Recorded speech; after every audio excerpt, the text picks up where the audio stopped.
हवाए नफ्स की है हुक्मरानी, लुटेरा कर रहा है पासबानी।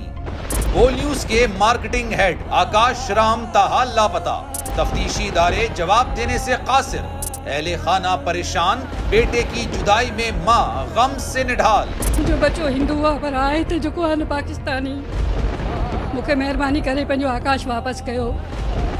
हुकूमत से बेकसूर और मुहिब्बे वतन बेटे की बाजियाबी के लिए फरियाद। आकाश राम के अगवा के खिलाफ अहले खाना की जानिब से सुप्रीम कोर्ट में दरख्वास्त दायर। सुप्रीम कोर्ट के चीफ जस्टिस उमर अता बंदियाल से आकाश राम के अहले खाना की जल्द समाअत की इस्तदा।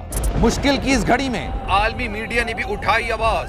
CNN, आज तक, इंडिया टुडे, टाइम्स नाउ समेत आलमी मीडिया ने आकाश राम के अगवा के खिलाफ दिया बोल का साथ। उफ क्या जुल्म है, बोल इंसाफ का मुंतजिर। सब्सक्राइब करें और बेल दबाएं ताकि कोई खबर रह न जाए।